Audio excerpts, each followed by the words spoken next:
Hi and welcome to Cook at Home. You got me eating my empanada before showing you the recipe.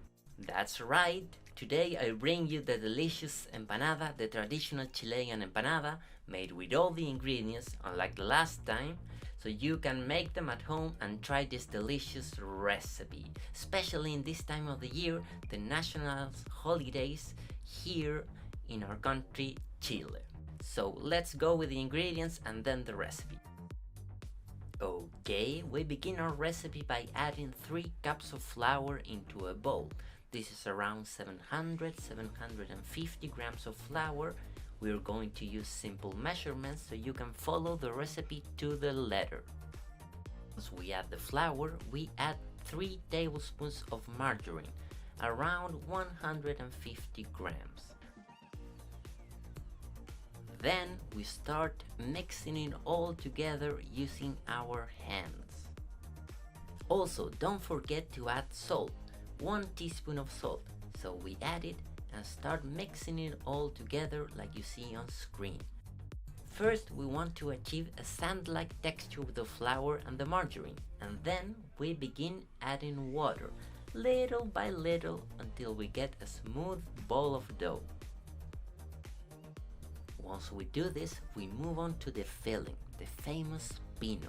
The filling is the most important part of our empanada, along with the dough, of course. We begin by dicing 2 medium-sized onions. It doesn't have to be a really fine dice because the onions lose some volume when they are cooked. After we chop our onions, we do the same with the beef. You can use flat iron or any other cut that you think will give the recipe a delicious flavor. In this case, I used beef knuckle and the result was very tasty and very tender, but you can use any other cut if you can't find beef knuckle. So we chop the meat, and when we finish doing that, we can start cooking our filling, our delicious pino. We begin by heating some oil in a pan, and then we add our onions. We add them first because they take longer to cook than the beef. So we let them cook for approximately 5 minutes, and then we add our spices. 1 teaspoon of cumin, 1 teaspoon of sugar, 1 teaspoon of aliño completo, which is a Chilean spice blend, and then 1 tablespoon of paprika.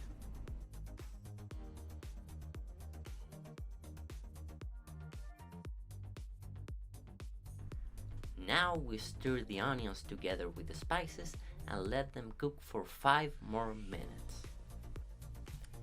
We are now ready to add the beef, but before that we add some oregano and some garlic. In this recipe I used 3 cloves of garlic for this amount of onions and beef.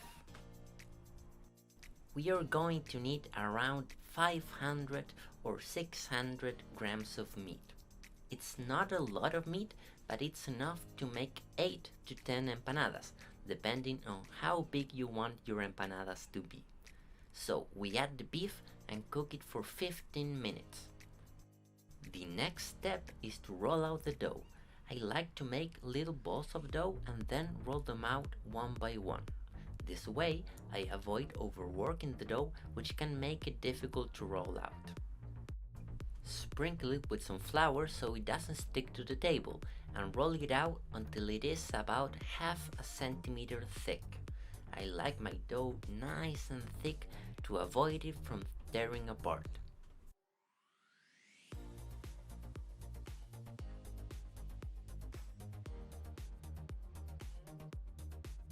Once we finish rolling out the dough, I again sprinkle some flour on the table, and now we can finally begin filling our empanadas. We start with the pino, the beef and onion filling, some olives, a few raisins, and a slice of hard-boiled egg. We put the beef first so that the other fillings stay in place. Now we take some water or some egg wash, you can use either, and put it on the edges of the dough. This helps seal the empanada and prevents the juices from spilling out.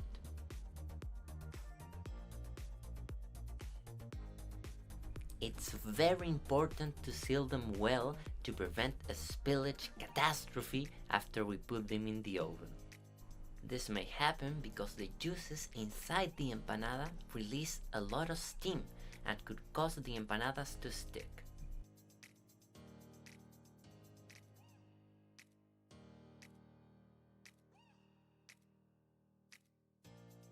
Now, using a knife, we cut the excess dough around the edges, but remember to leave some to make the final folds.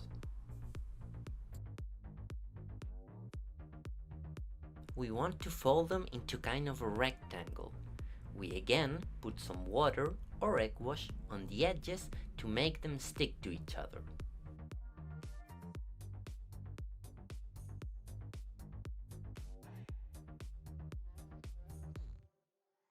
We begin by folding both sides and then we fold the top of the dough. After filling and folding all our empanadas, we can move on to the next stage.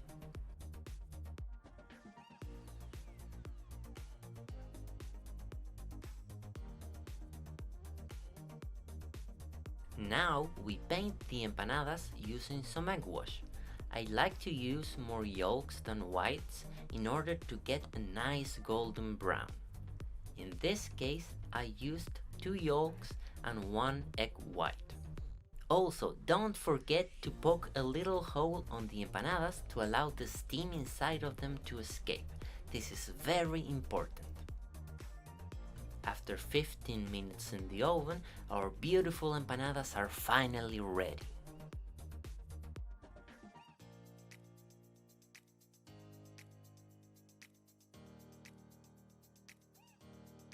Well, as you can see, this is a recipe that takes a bit of time. We need to prepare the dough, we need to prepare the filling, we need to roll out the dough, but it's not hard to make, and if you have the right tools, it's even easier.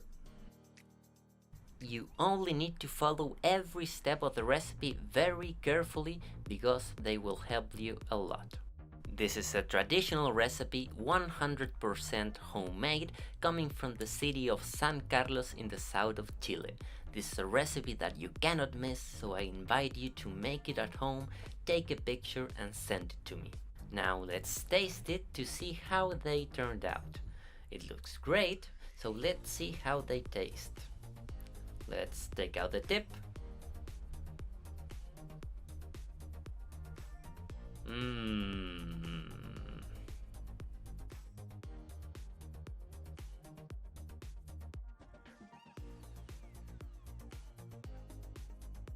They're delicious. They taste so good. The flavors are perfectly balanced. It has the right amount of cumin and oregano. I truly recommend you to make them just like I did in the video. Now don't forget to subscribe to the channel, follow me on Twitter, Facebook and Instagram, and leave a comment below if you have any question, any doubt about this or any other recipe from the channel. See you with another recipe, another idea from Cook at Home. Happy holidays, until next time, bye bye!